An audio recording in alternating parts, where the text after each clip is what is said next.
Why, hello there, salutations as Alistair would say, and welcome once more here in my mind.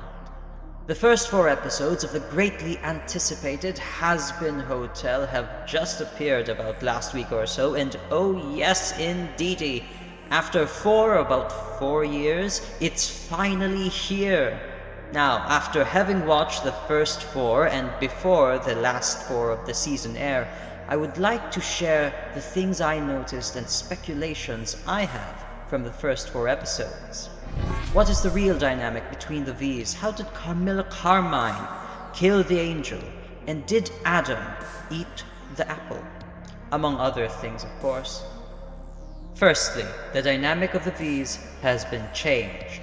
Previously it was implied and said that Valentino was the most dominant one, and that Val and Vox are actually in some kind of relationship, acting as Velvet's dads of the sort.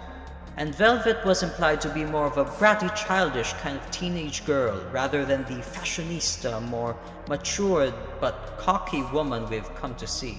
Now it seems that Vox is more of the head, and contrary to what Velvet said about her being the backbone of the V's, it seems implied that Vox is the one who actually started it all, and that it is through his medium and pre-established power in Hell that the others also come to thrive. Basically, now their dynamic is more business partners rather than the semi-familial and romantic relationship before. Do you like this change? I personally think it's okay and gives them more of a cold corporate feel. But what about your mind? Moving on, while watching I almost immediately noticed the weird coincidence that Alistair and Lilith disappeared at around the same time, 7 years ago. It is of course reasonable to suspect a connection. Perhaps they are working together for some unknown plan, maybe to bring a new regime to Hell? We'll have to wait and see for that. Also, on the note of Alistair's disappearance, Zestiel, interestingly enough, mentioned about rumors of Alistair disappearing due to him being beaten by heavenly forces. Which leads me to speculate, since Alistair, by his mannerisms while talking to Zestiel, obviously points to it not being a vacation, that possibly Heaven had something to do with his disappearance aside from Lilith. Then there is Adam, which I suspect his real relation with Heaven may not be as tight as he might think. Even though he says that he is divinely ordained, the higher angels probably aren't as rude as he is. And that is why I think he is assigned to oversee Hell. They don't want him as another enemy like what happened to Lilith, so they keep him close enough to be controlled and to be useful. Also, since he supposedly hasn't made a mistake in his entire life, I wonder if that implies that he didn't eat the fruit in this version of the story. And speaking of Adam, he mentioned, interestingly enough, that the Hellborn demons are pardoned by Lucifer from an exorcist blade. I'm quite curious what the details of this deal was with Heaven to spare Hellborn demons. For that, I suppose we will have to wait and see. Though I suspect it happened, of course, very early on in the formation of Hell. Maybe Helluva Box can clarify this with an exploration of Hellborn history in its future episodes.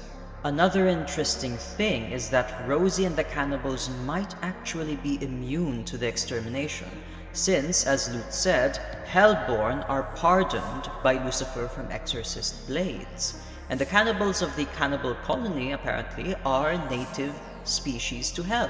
That's why they all look so similar, is because they are literally the same species. And no, Carmilla's children are not Hellborn. They were not born in Hell, they died and came into Hell with their mother.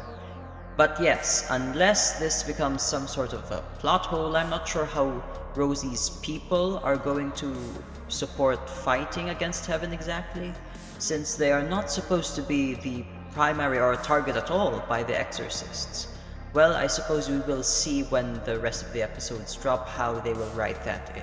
Shout out to Rosie smiling during the entire Overlord meeting, by the way. And speaking of another powerful hell sovereign overlord, Carmilla Carmine was apparently able to take down an exorcist angel, but how is unclear. Though I suspect given her teaser and card art shown before the show aired, she has a special angelic power-infused weapon, as can be seen glowing here in this art, that she probably could have used with what seems to be a martial art that she practices. Hope they give us a clear flashback of this, and I just realized maybe she will be the one taken to the angelic court to answer for the killing of the exorcist, as seen in this other teaser card art as well. Moving on, I really don't get why they had to pick 6 months, Adam and Loot. Why not 3 weeks and make up some nonsense statistics that hell still has a positive net increase in population after the recent extermination, so they had to do it again. That could have worked and make the chance of the overlords preparing and finding out they can kill angels less likely.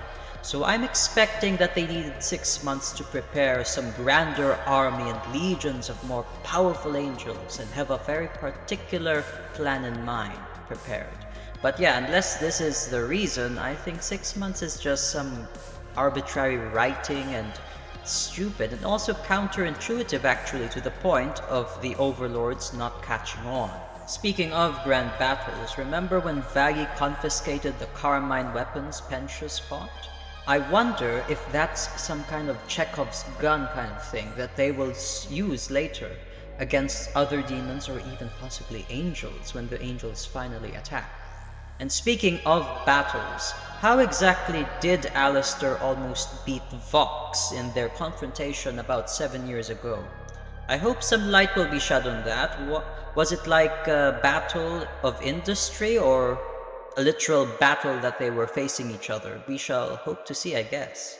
And if you are familiar with the Alistair comic and have watched the episode 4 of Hazbin Hotel, given Alistair's moral principle to not allow more powerful people to simply abuse easily those who can't fight back, what would his reaction be if he knew or even saw angel dust being abused by Valentino, one of the 3 Vs, his rivals?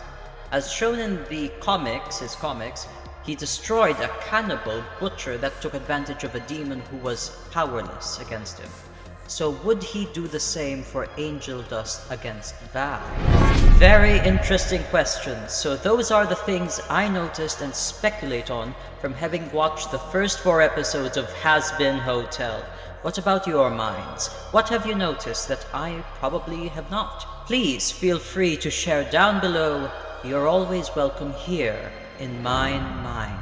And may our minds meet again soon.